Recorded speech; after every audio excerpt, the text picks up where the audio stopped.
Hello, fellow mandolin player, and welcome to a little technique workshop. That last piece that I played is a caprice that I wrote called When Mandolins Dream, and it showcases sort of a lot of different technique styles, uses sort of every trick in the book, and that's what I'm going to try and show you today is just a little technique, and we're going to work on left hand and right hand technique, and hopefully when we're done, you'll be a better, happier mandolin player.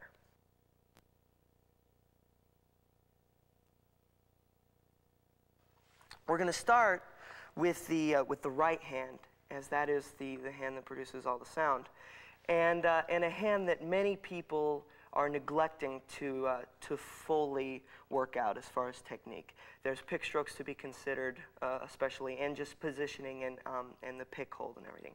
What I'm going to do first is play for you a tune that I wrote called "Hop the Fence," which is sort of requires your hand to hop the fence in a little bit. And I think you'll see what I mean. There's some cross picking and just some tricky stuff. So this is "Hop the Fence."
So there it is. You see that the line, especially, that the tune is based around, has the cross-picking in it. And what these types of more advanced right-hand techniques really need is an intense understanding of pick stroke theory. And but before we get to the pick stroke theory, we need to make sure that that our hand is loose, because we can never get the pick strokes right and loose if the hand itself isn't. And so what I want you to do at home is just grip your pick, and it needs to be in danger of falling out every second. I've been playing in contests before and had the pick drop and have to actually start the song again with the pick in hand. So just make sure that the pick is almost ready to fall out. The way I hold the pick is with the thumb all the way across to the joint, and then with the forefinger down almost parallel with the point. So That's what I'd recommend. Of course, some people do a two-handed grip, which I haven't really experimented much with. But so that's what I'd recommend, and just make sure the point here is to be absolutely as loose as possible. So just with me for a second, just dangle the pick in the air, just sort of swing it back and forth, and that feeling of looseness is something you should really get acquainted with, because it's going to save you lots of pain and suffering as we start working with the pick strokes. Tim O'Brien, who has one of the loosest wrists in the business, I'd say, always says that if it's not like flinging out a dish rag, then you're doing something wrong. So if you're doing this, I mean, your hands can be moving, or your fingers can be moving around, and just make sure that there's not a tense muscle in your entire hand. So now that we've got that, let's talk about positioning on the mandolin. I wouldn't recommend planting. Many mandolin players, many great mandolin players have found that it works for them to plant two fingers on a pick guard, which I don't have, or on the top of the mandolin. But I've found that what that does is actually constrict the wrist movement, and you do want a lot of wrist in your stroke. If you're planting, you're going to have to use more from the elbow. You see how that works? Versus if you're not planting on the top, you have a lot more wrist movement. You can plant, if you need to plant, which I do occasionally, you can plant just behind the bridge, right there with your hand. See, I've got a little green mark where the strings have been resting on it or whatever. But right behind the bridge, so that the pick rests, if you have an extension, somewhere over the extension, or if you don't, just a little bit past the F holes, if it is an optimum tone. So that's where the pick should end up. And you should practice just setting your hand there, again, feeling as loose as possible, and not so much planting as just resting the hand on the back of the bridge. And then practice, we'll take the A string, and practice just going back and forth with a really, really loose motion, and maybe even an exaggerated motion from the wrist. Back and forth. Do it with me. Try and make the upstroke just as strong as the downstroke. If you're having trouble with the upstroke, which a lot of mandolin players do, even really good mandolin players, then just take the upstroke for a while, just the upstroke. And make sure that the whole hand is still very loose. And make sure that you're allowing the pick to flex a little bit in your hand. If your grip is loose enough, then the pick should flex automatically. So now let's take a great exercise to do for this part of it, starting with the G string, doing 4 on each string. 1, 2, 3, 4. 1, 2, 3, 4. 1, 2, 3, 4. 1, 2, 3, 4. And then back down.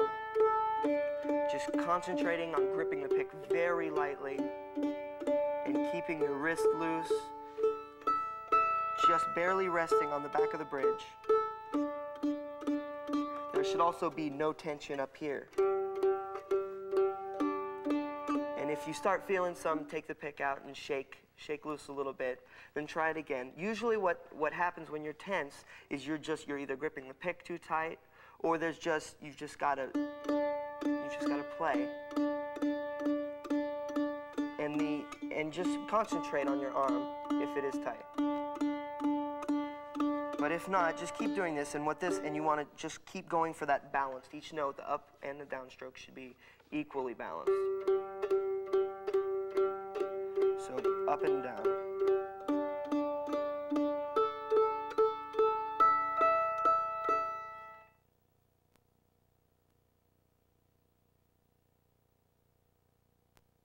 Now let's move on to the pick stroke theory that I was talking about before. Pick stroke theory is all based on the 1 and 2 and 3 and 4 and the eighth notes. So in a song in 4/4 time, we'll take Red Haired Boy, a traditional fiddle tune, as an example. You have your 1 and 2 and 3 and 4 and 1 and 2 and 3 and 4 and. Now every eighth note should be down, up, down, up, down, up, down, up. So down, up, down, up, down. Then when you get to a quarter note, which will always be a down, down, you'll resume on a downstroke, because a quarter note takes up the same space as 2 eighth notes, which would mean that if you were playing 2 eighth notes, you'd be going down, up, and resuming on a down. So down, up, down, up, down, down, up, down, up, down, up, down, down, up, down, down, down, up, down, up, down, up, down, down, and so on.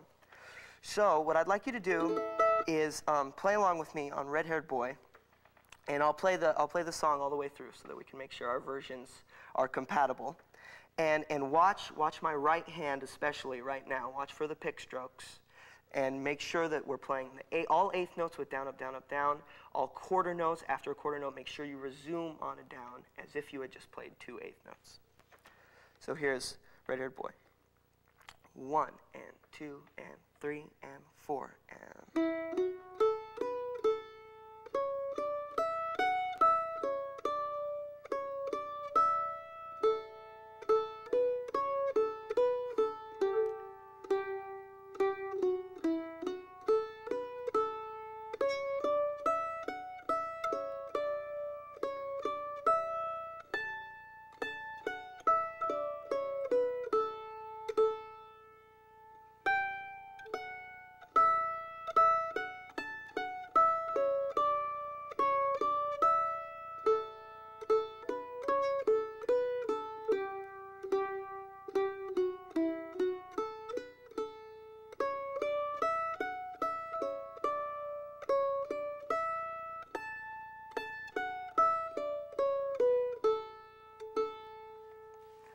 Okay, now what I would recommend you do is make sure, even you intermediate and advanced players, that your pick strokes do match that. Because if they don't, then there's something wrong, and what's going to happen is as you work into more advanced material, it's going to catch up with you and will affect your speed and your cleanliness and just about everything involved in your playing.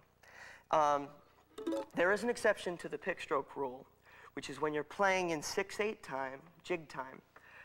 If you take an example, something like swallowtail jig, you always play down, up, down, down, up, down, down, up, so as to exaggerate the downbeat. So it's down, up, down, down, up, down, down, up, down, down, up, down, down, up, down.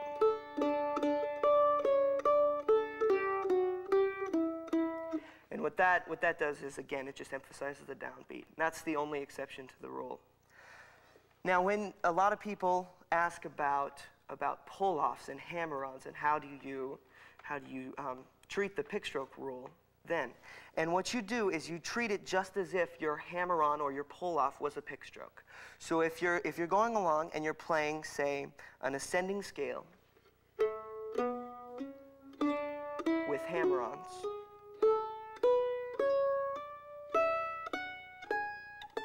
for instance, you'll just count that. 1 and 2 and 3 and 4 and you'll find that when we're letting go of the pick for the hammer-on, we're taking up the space of a quarter note. So that when we resume, we have to resume on the upstroke. 1 and 2 and 3 and 4. And what that sets you up is so you can, on your next strong beat, you'll be on a downstroke. And that, if you don't, what happens is you'll reverse your pick strokes, which is a terrible thing to do. Because if you do that, then all your strong beats will sound like weak beats, and your weak beats will sound like strong beats, and that's just something we don't want. And a great thing to do is just take a scale, we'll take the A scale, and you go up and down, treating that hammer-on as if it was a pick stroke, and then down with pull-offs.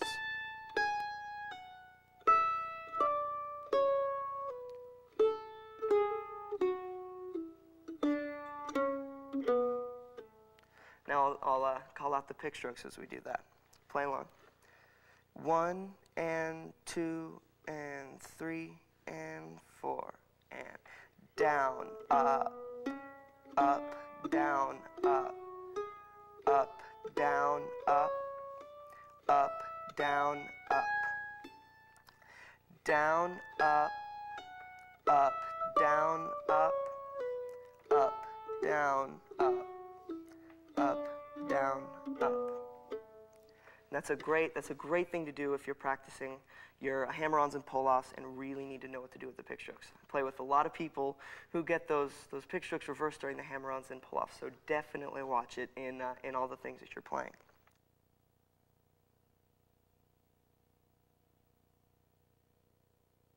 Now, what I want to do is give you some extra right hand exercises which should help with loosening the right hand, getting it flexible, getting your wrist flexible, and some pick stroke exercises so it becomes easier and easier to resume on the right stroke. Starting with one that my teacher, John Moore, showed me when I was first taking lessons, is starting on the G string, get a continuous 8-note pattern going, and you'll start taking the 4th note, 1, 2, 3, 4, and playing the string below it. So G, G, G, D, G, G, G, A, G, G, G, E, G, G, G, A, back down. And eventually you'll want to start working this up faster. But let's do it together. 1 and 2 and 3 and 4 and...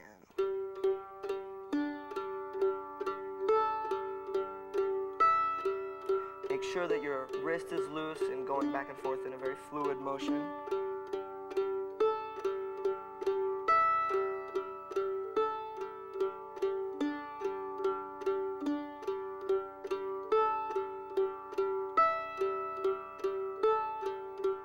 And as soon as you feel comfortable speeding it up, I would recommend that. But never start with it speeded up after you've worked your wrists up to it. It's a very good thing to do at the beginning of a practice session, so that you can make sure that there's no tension in your whole right arm. So another great thing to do is for the resuming pick strokes, you can just take any string. We'll take the A string and play a down, up, up, down, up, up, down, up, up, down, up. If you're going to count it, it's 1 and 2 and 3 and 4 and 1 and 2 and 3 and 4 and... It's a great thing because it'll really get you used to starting a phrase on an upstroke, which is something that's very hard to do, but what you're going to have to use it in all kinds of situations like pickup notes. In swing music, there's plenty of occasions where you start phrases on up notes. So we'll try it again. 1 and 2 and 3 and 4 and down, up, down, up, down, up, down, up. And if you're going to count it, 1 and 2 and 3 and 4 and 1 and 2 and 3 and 4. So let's do it together. 1, 2, 3, and down, up, down, up, down, up, down, up, down, up. And what this thing is very good for is practicing starting phrases on an upstroke. Because it's sort of unnatural, but you'll use it all the time in pickup notes and in swing music, because there's lots of phrases that start with an upstroke.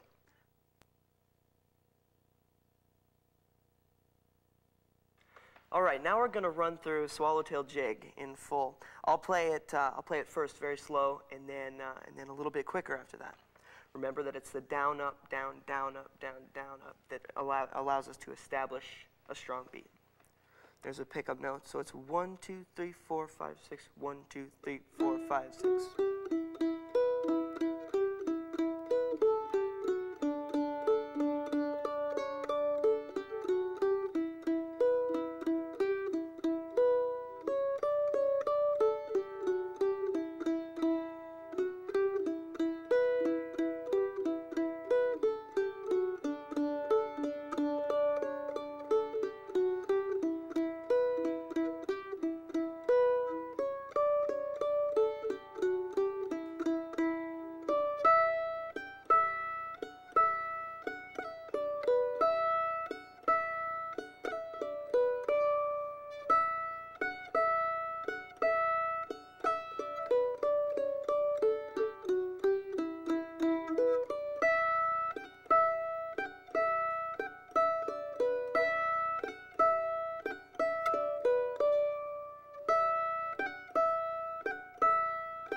now a little quicker. 1, 2, 3, 4, 5, 6. 1, 2, 3, 4, 5, 6.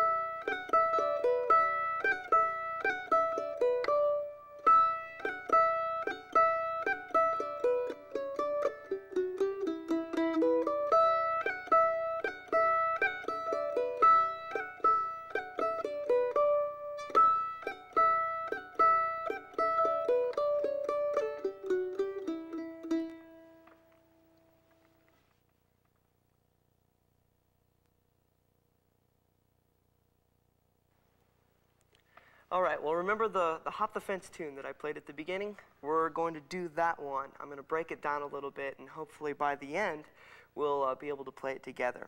Now, the trickiest thing in Hop the Fence is the little cross-picking thing that happens at the beginning. And just taking that very slowly right now, it starts...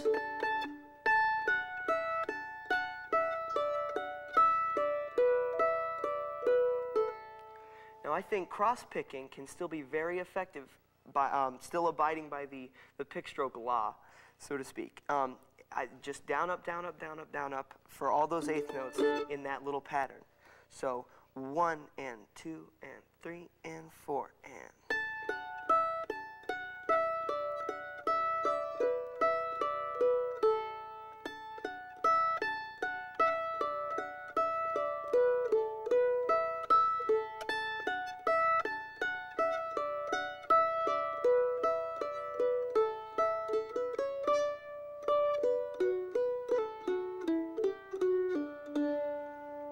There is some, you'll notice it right at the end there, there's a few pull-offs, and just remember to resume on whatever stroke you would be playing if you had picked it.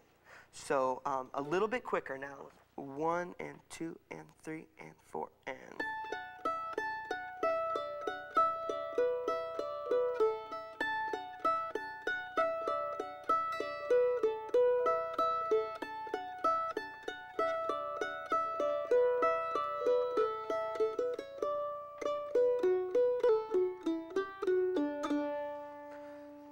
So that, what you really need to concentrate on, there is some skipping that happens, especially between the D and the E string in that pattern. But you really need to make sure there's a lot of wrist movement, that nothing's tight in here, and that everything's really flowing together, because that's what cross-picking is all about, is trying to make it sound like somehow you've got more strings to work with than you actually have. So one more time, just a little faster. 1 and 2, 3, 4.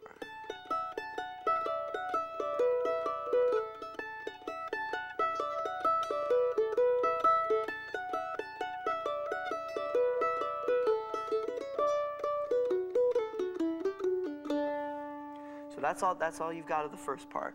The second part is fairly easy on your right hand, but it'll be good practice in just making sure you can keep your down, up strokes going. So it's just...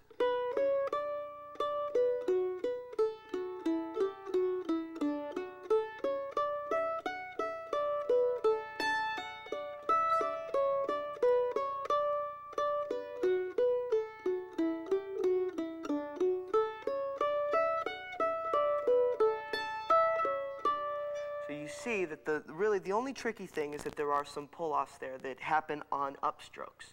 So you'll want to make sure that when you resume picking, it's always on an upstroke.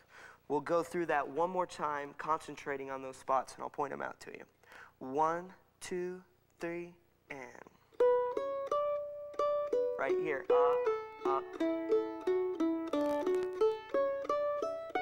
Right here, up.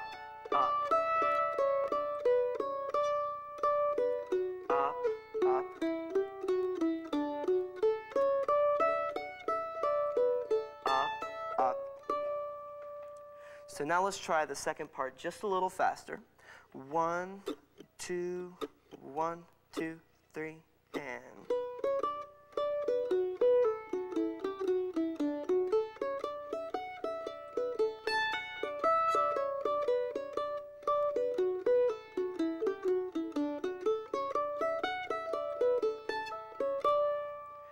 And up to speed, 1, 2, 3, 4.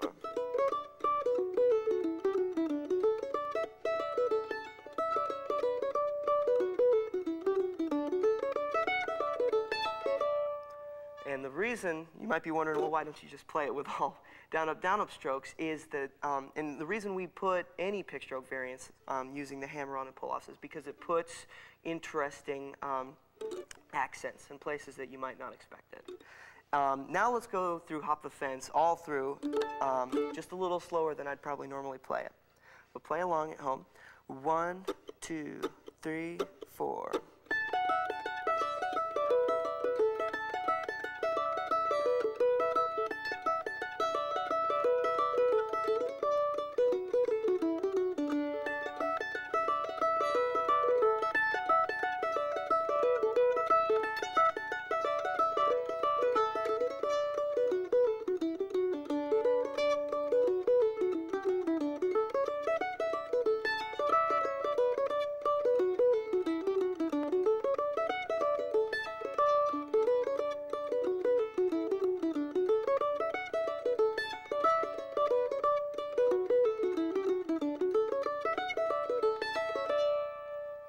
Now we'll do it up to speed, and after I play it through once, I'll play the chords and you can play through it. So we'll be jamming. So whoever you are, this is going to be fun. 1, 2, 1, 2, 3, and...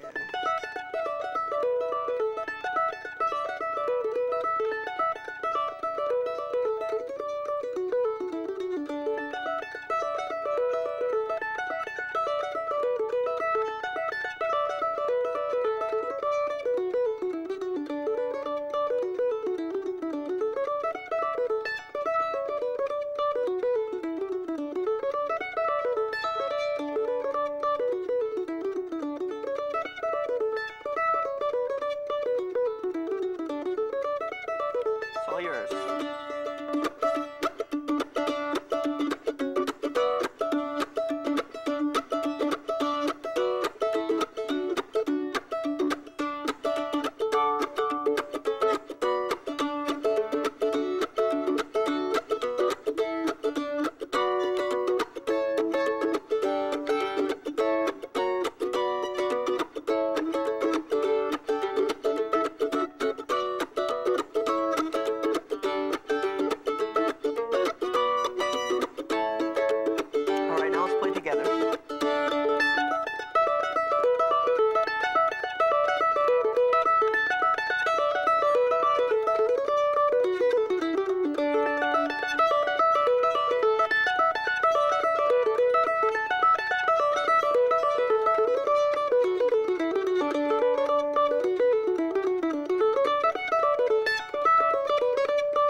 There you go. That was fun. All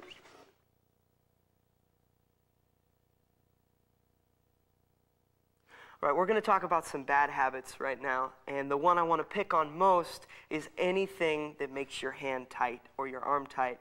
A lot of people, when they start getting to playing, they start making a fist. They start clenching, and everything gets in tight. Especially, it hurts the wrist area, which is really going to hurt your mobility as far as just the wrist control and flexibility are just it's going to be very bad, basically. And another thing I want to guard against is locking the elbow. And of course, we know that Sam Bush is just an incredible mandolin player, and he plays this way because he actually broke his wrist in a car door, and it works for him obviously very, very well. But I think you'll be a little happier if you get that wrist moving. So I would advise against locking the elbow. Some other things is you want to not do this little door handle number. Like a lot of people will start doing their pick strokes down and up like they were just opening a door. And what happens here is you start getting a thin sound. Instead of a nice, thick, smooth, balanced, you start getting a sort of uneven. It's sort of an imbalanced, uneven, almost too plucky sound. And we'd like to guard against that. Plus, you'll find that if you keep doing that, if that's a problem you have, it's going to really, it's just going to impede your speed and not be a very good thing, which is why they're called bad habits.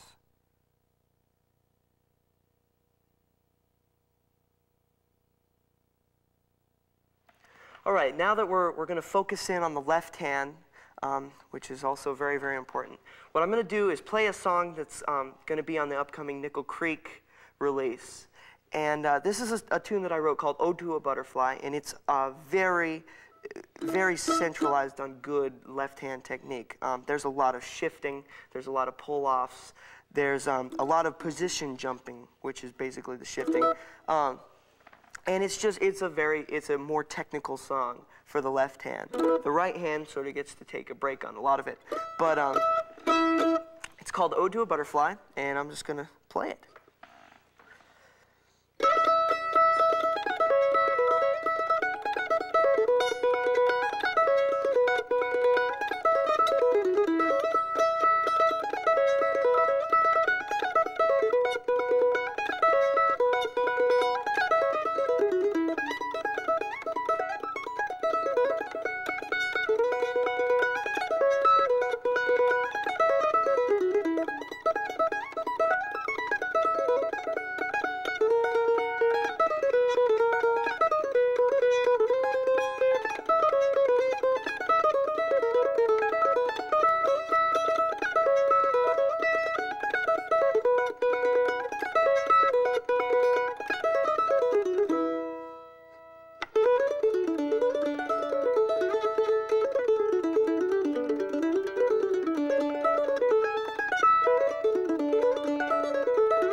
So there it is, and that definitely involves quite a lot of left-hand technique.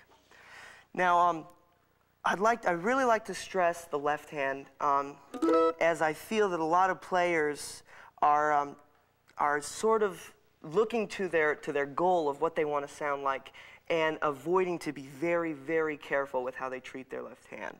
And the left hand, of course, gets actually the brunt of mandolin's technique problems, I'd say, just because of the way people are positioning it in the first place. A lot of people start with a bad hand position. They start with the position that's certainly more natural, because your left hand, it hangs at your side like this, sideways, and so they come and bring it up to the mandolin like this. However, if you can start getting your hand a little more parallel, not completely parallel to the fingerboard, but as much as you can without causing any stress in here. So I like to keep it about like this, And as you can see, not quite parallel, but certainly more than something like this. And what that does is it allows your ring and your pinky finger to be more in position over the fingerboard, which is very important, as you want to make sure that you're able to use them equally, as well as the pointer finger and the middle finger. So what happens is we get so used to playing out here and so used to having a pinky finger that might be way up here that you're really going to have to watch. And if we take our good old friend red-haired boy again, you just take it note by note and make sure that as you watch, even though red-haired boy in the conventional style doesn't use the pinky hardly ever, I don't think, you just need to watch that it stays close to the fingerboard, as close as possible. So you take it,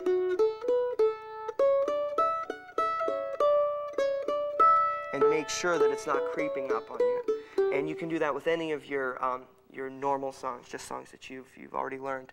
And make sure that you watch it the whole time, because it has a very nasty habit of wanting to get way the heck up here, which is just not a good thing.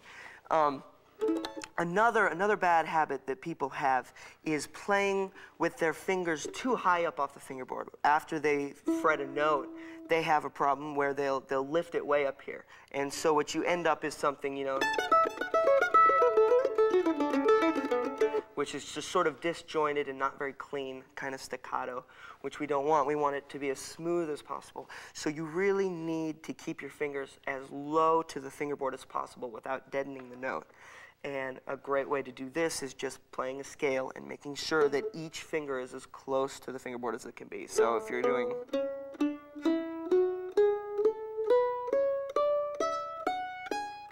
And again, take your buddy red-haired boy and make sure that that hand is very low down to the fingerboard.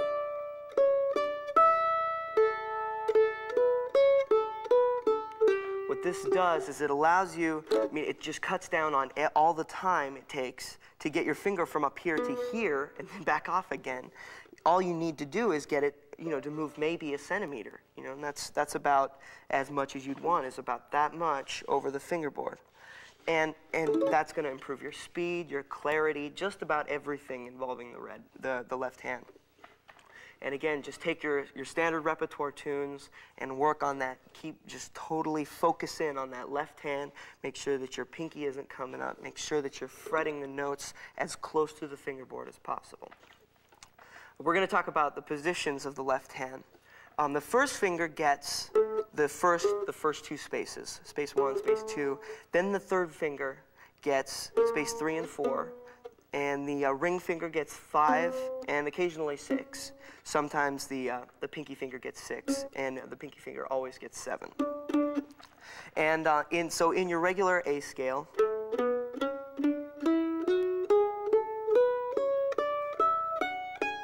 that's first position. Now second position is when you move the first finger up to where the second finger would be. So now you'd be in second position if you want to play a B scale. And a great way to familiarize yourself with all the different positions on the mandolin is doing those scales, and we'll talk more about that later. So obviously now you're getting the drift. The third position is where the third finger would go, the ring finger, and that starts generally on the 5th fret. And then, of course, fourth position up here where the fourth finger, the pinky, would go. And you can keep going up, of course, until you eventually get up to here, and whatever position that would be. But you can figure that out on your own.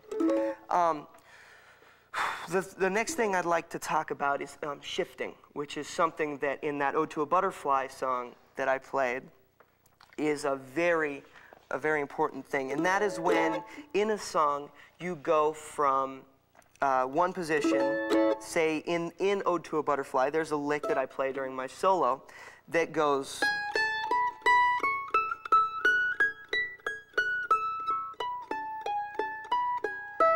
Now there's a lot of shifting going on in there. The first, right here, you're starting in second position. Then you jump up here to what is fourth position. Then your first finger is going to jump all the way up here to the 12th fret. your pinky's going to grab that high note.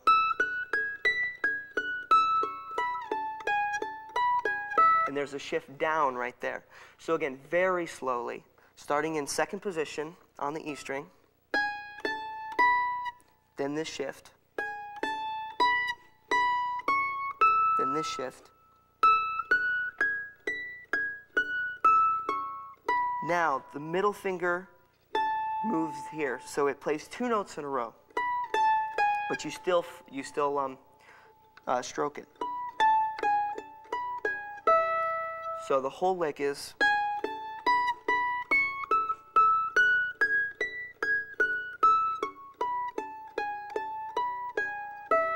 I'll point out the shifts one more time. Shift, shift, shift. And then that open note puts you back into place. And we'll be working on Ode to a Butterfly a little bit more. But that's an example of shifting. And the way to make sure that you're doing that smooth is by playing the set of scales that I'm about to show you.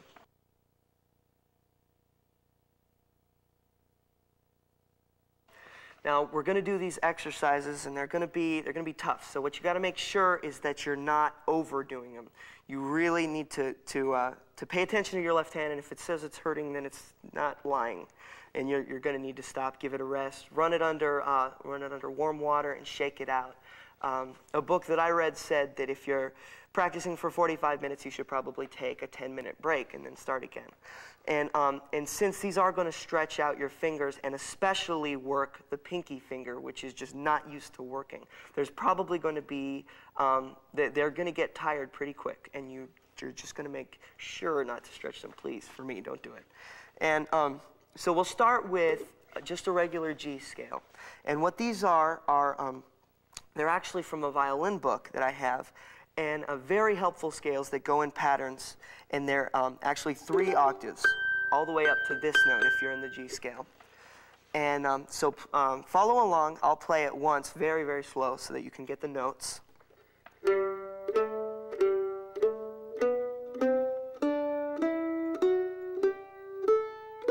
Right here there's a shift,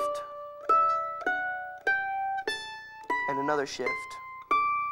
And here's a little shift with the pinky, and another shift, big shift by the pinky. The pinky plays all closed notes on the way down. And then you play those notes so that it comes back even. Now I'll play it up to speed so you can hear what it actually sounds like.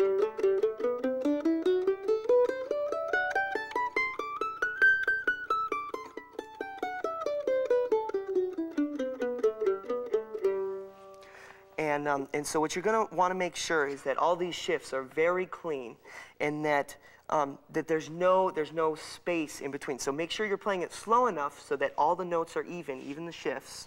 So when we're coming up to the shift, that it's the same speed as what we were playing before. So now let's play together, just this G scale. 1 and 2 and 3 and 4 and. Here comes a shift and another shift, a little pinky shift, and back, the big pinky shift.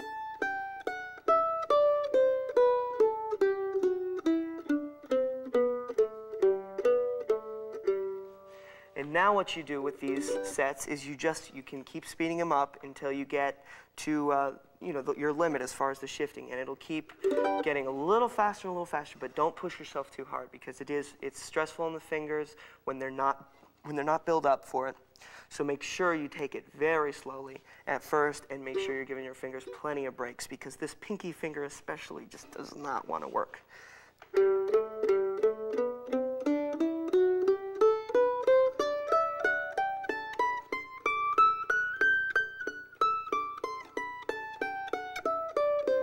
As soon as you get down to the bottom, start it a little faster.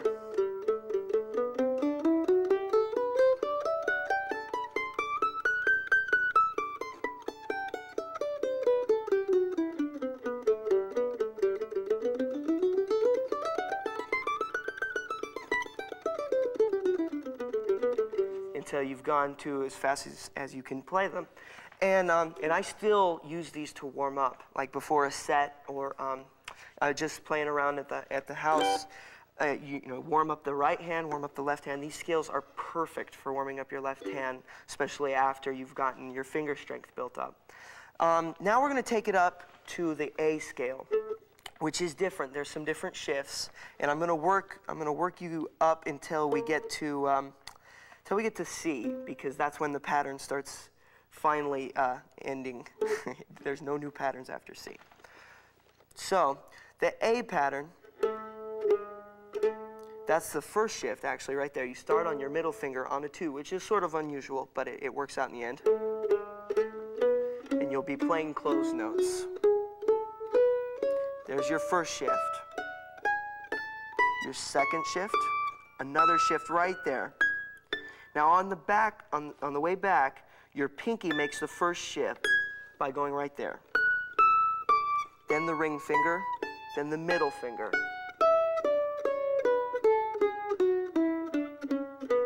Shift right here so that you end up again right here.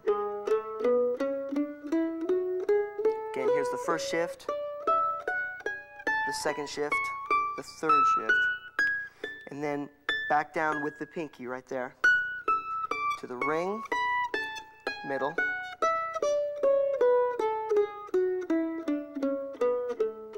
and that little shift right there. And so this is a tougher scale, and is a little bit harder on the pinky, so you want to make sure you got the G one first before you start this one. So let's start it together, very slowly. 1 and 2 and 3 and 4 and.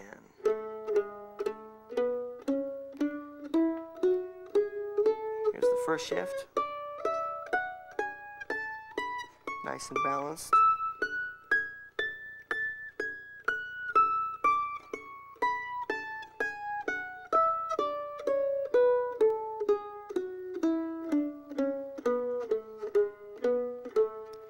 Not only are these great exercises for your fingers, but it's also a great exercise in gaining knowledge of the fingerboard, because it's really, I mean, it's just very helpful to know what these notes are up here that Mr. Lloyd Lord gave us, and they're fun notes. They're very high, and so it's good to use that space up there. The mandolin is one of the few instruments that gets to go up that high and still have frets.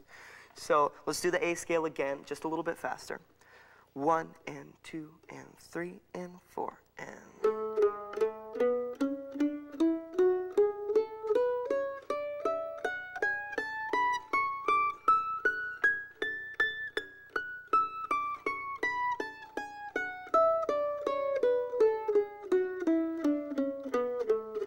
Then when you get back down, start to go a little faster.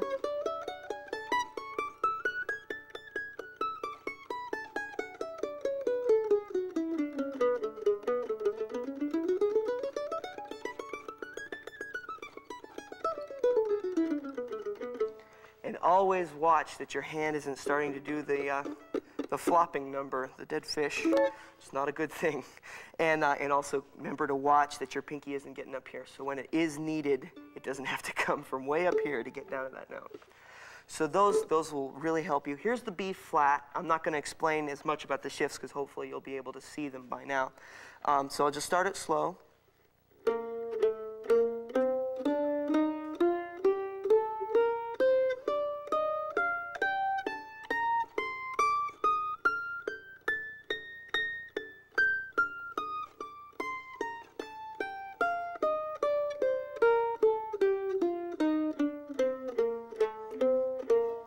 That's the B flat. We'll move up to the B. The B is the final pattern, actually. I lied to you about the C pattern. That's the same as the B. Sorry about that. The B starts right here on the middle finger.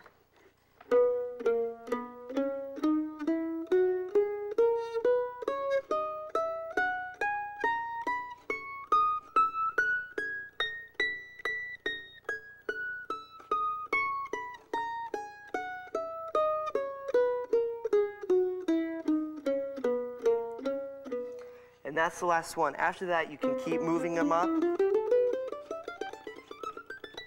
until you get to to the last note. If you have them up here, you might as well keep going.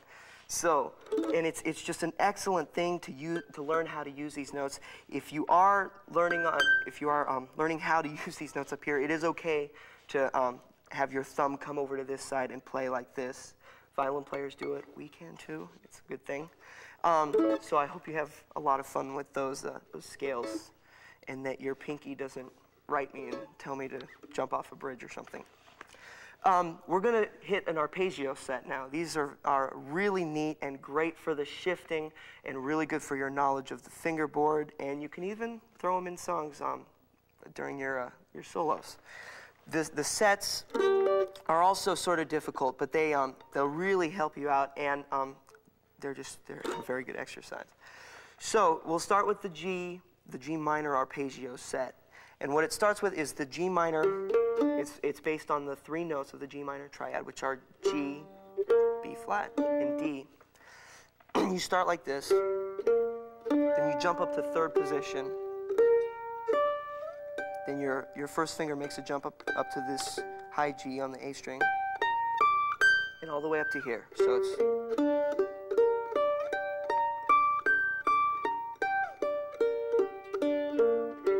there's a big shift in there for your ring finger.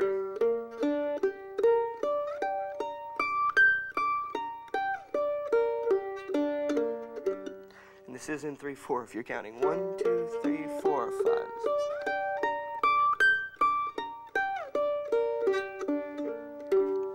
So and then the next one after that is a G major.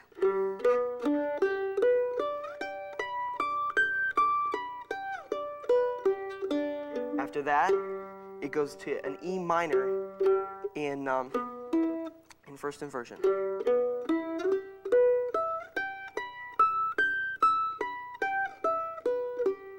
Then a C major in 2nd inversion. Then C minor, 2nd inversion.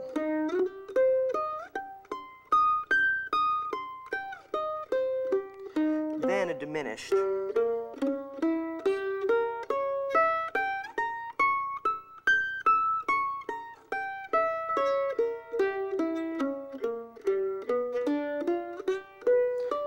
This is G major 7.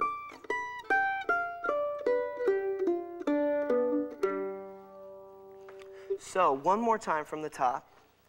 It starts with the G minor.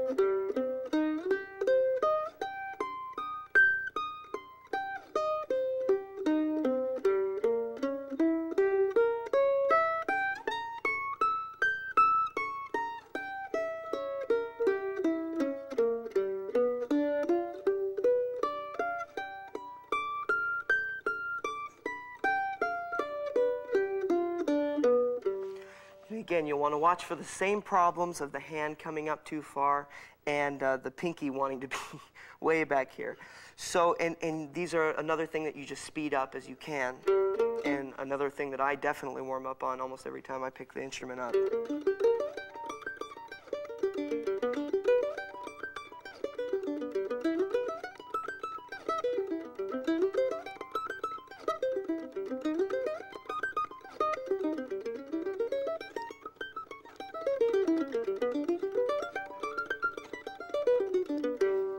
So it's a very, very good exercise. And I think that's all the exercises for the left hand.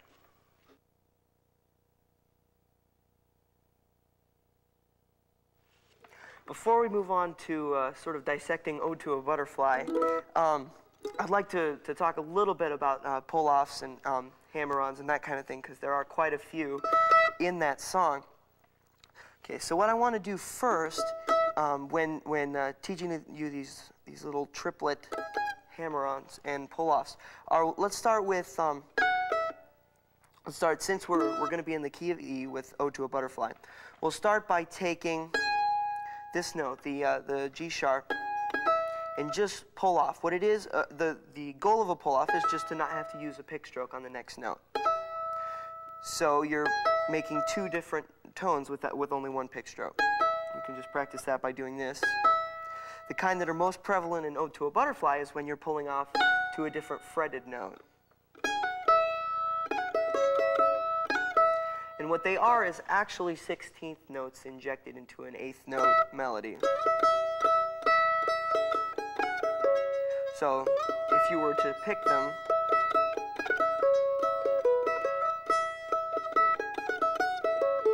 but instead,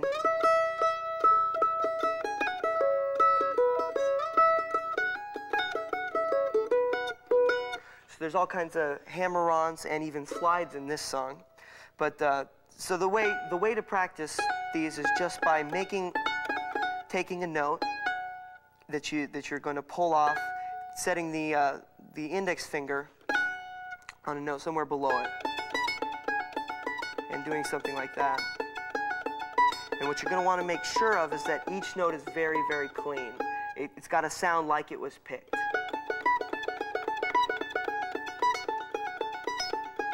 Of course, there'll be a little difference in sound, but you want there to be a little bit. It's a way of adding emphasis to a note that there wouldn't be quite as much before. Then there's hammer-ons, which are sort of the opposite. If we'll take this, only we'll reverse it. We'll start with this, and with the pick stroke, hammer on with this finger. And it's a pretty simple concept. And again, you can do it the same way. You're going to have to come down pretty hard with the second finger in the effort to make it sound like it was picked as well.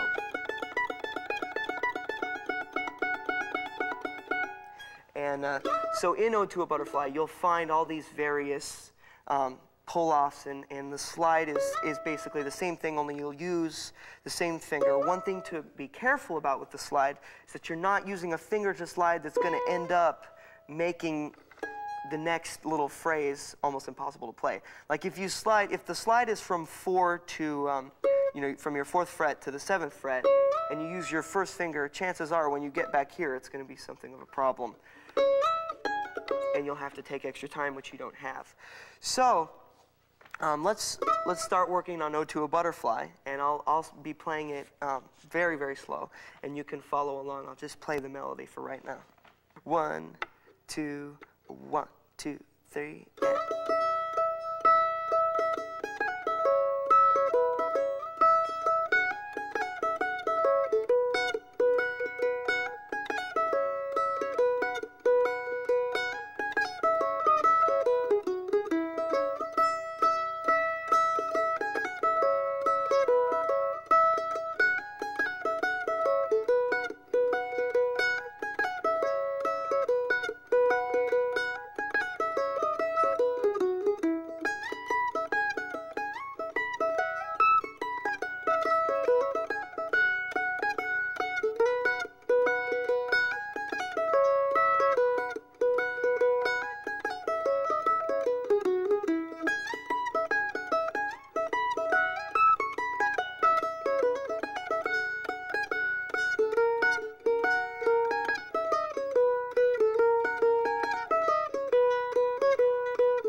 Now there's the bridge, and we'll go on to that a little bit later.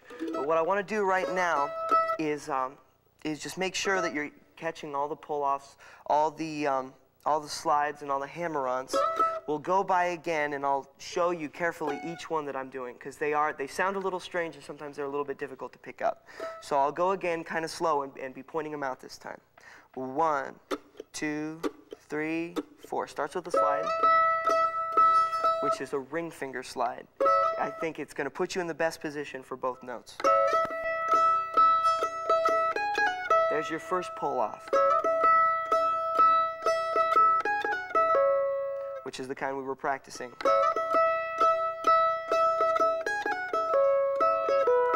Another of the same ring finger slide from the 4th to the 7th fret. So from the beginning again. There's a little hammer on right there.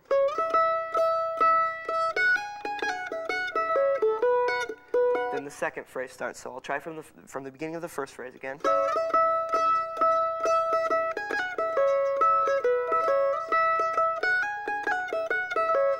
Second starts. Another hammer on.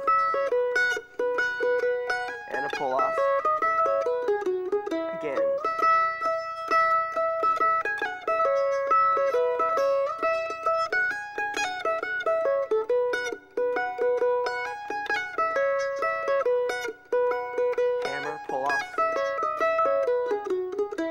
So there's the first part, and it's loaded with the hammer-ons and the pull-offs, but the slide shouldn't be very tricky.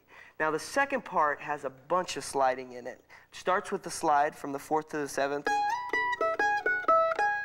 then a slide from the 4th to the 9th. So it starts.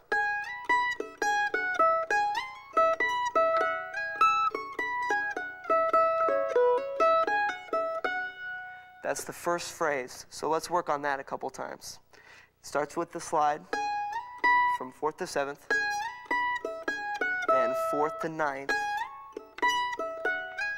then right there on the A string from 9th to 11th,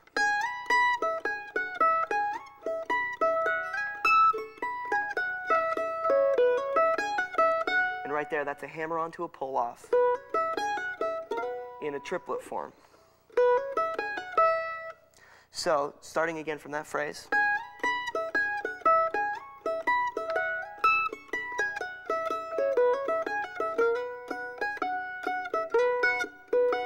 Next.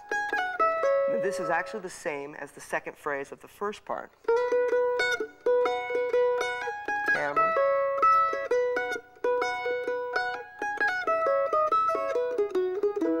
So that's the same part. Taking it easy on you on that part. But so here's from that, we'll do the first half of the second part again.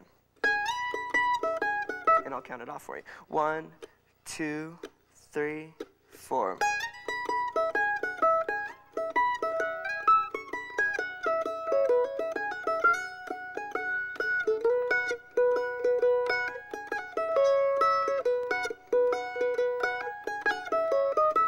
Here's the second time through.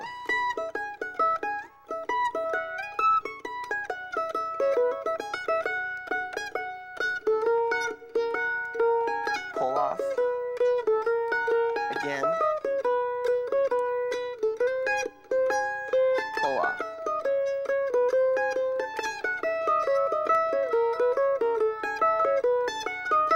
And it starts again. So now we'll try the whole second part again. Be really watching those pull-offs and the slides and everything on that second part, because they're very important to the lilt of this song, which is, of course, supposed to be sort of like a butterfly fluttering all around the way butterflies are known to do sometimes. And mandolins can do it too. So we'll start with the second part again. 1, 2, 1, 2, 3.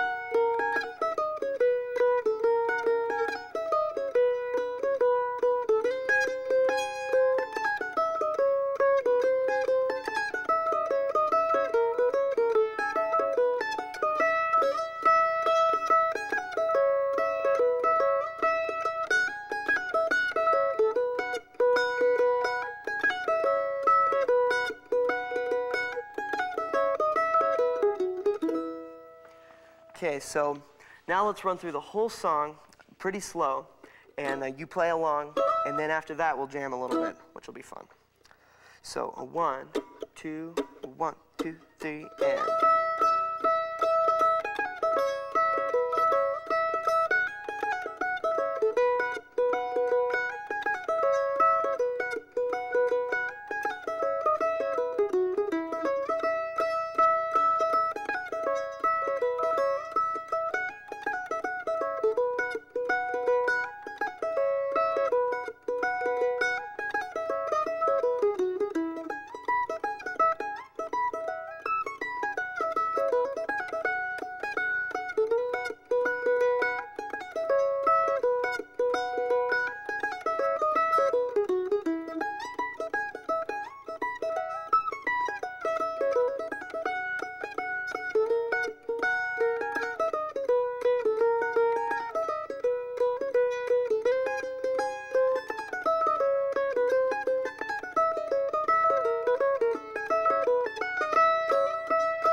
Okay, so now you've got the first and second parts, which are the main part of the song.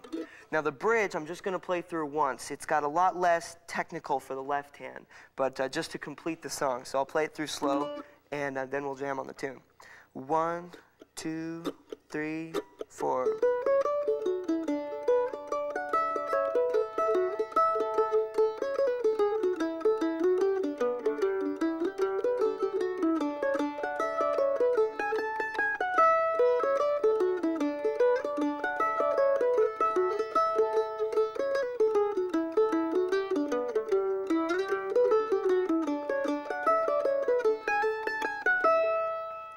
That's the bridge. Now we'll play it almost up to speed, and then we'll jam a little bit on this one. So I'll play it first. You can play along if you want to, and then I'll play some chords and you can take it. So here it is, Ode to a Butterfly. 1, 2, 3, and.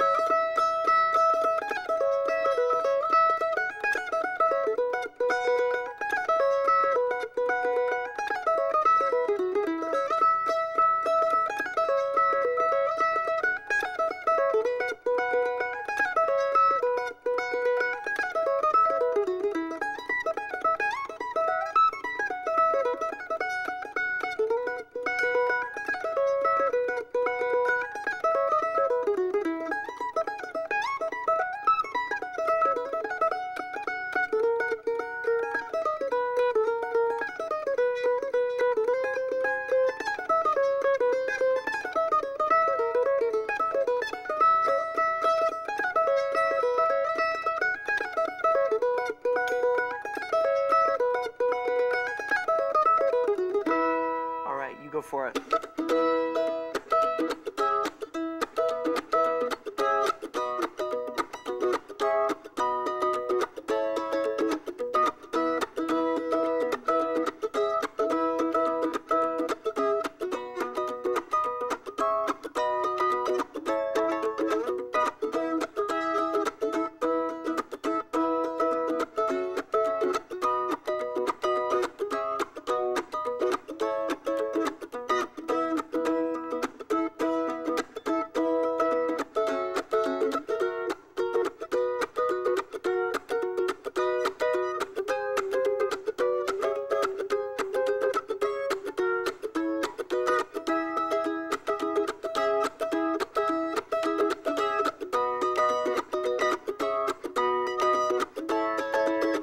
Play the bridge.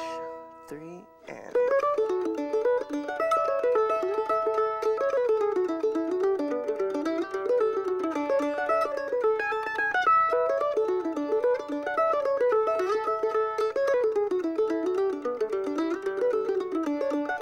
Let's play the bridge together.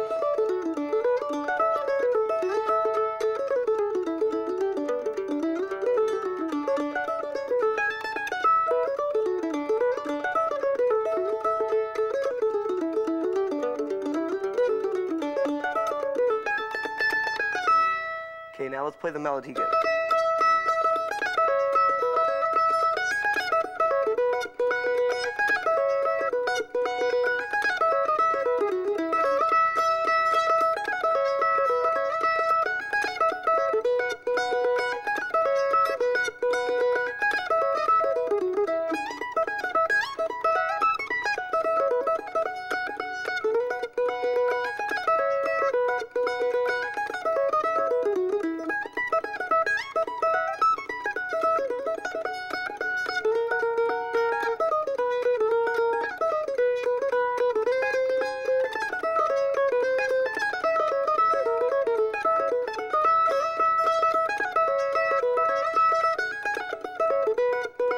Tricky ending.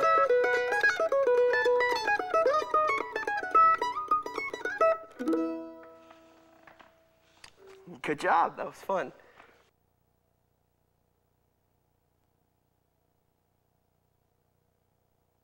All right, now let's play Red Haired Boy together all the way through. It's a great piece, you know, an exciting piece, but still pretty technically easy, and it should be a great one for us to work on the left and right hand you know, policing yourself on these new technique tips you've been given. So I'll play it through slow once, and then we'll play it together a little bit faster. So 1, 2, 1, 2, 3, and...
Okay, now we'll do it a little faster.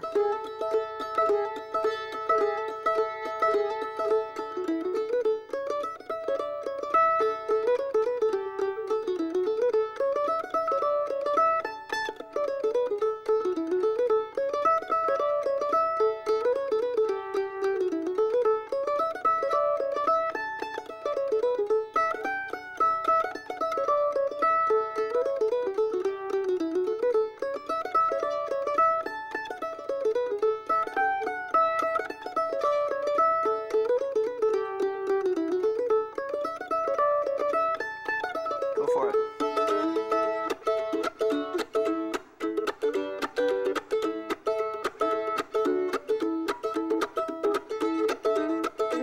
Keep the pinky down.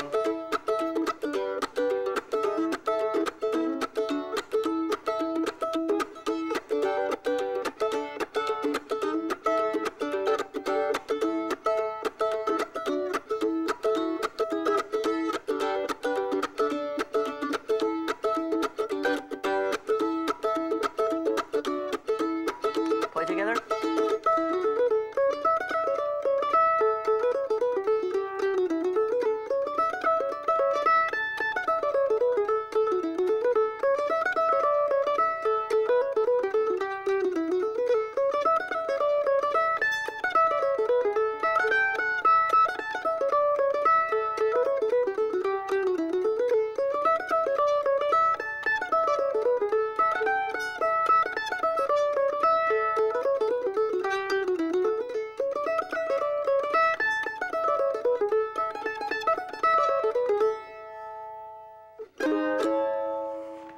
Good ending.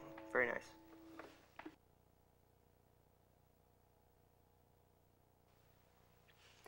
All right, well, just in case you're into this sort of thing, and I assume that you are, being a mandolin player, we'll do some equipment inspection here. This is a Dudenbostel mandolin, and it was made last year. Well, I don't know when you're seeing this, but it was made in 1998.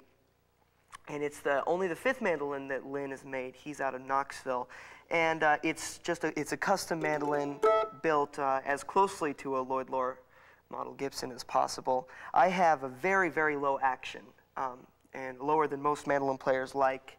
But I feel that there's really no reason to stress the fingers out.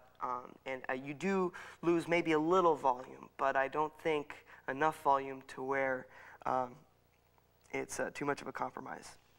I also like a radiused fingerboard, and I really love, as far as strings, I'm using the flat top set from Diodario, and the gauges are 39, 24, 15, and 11.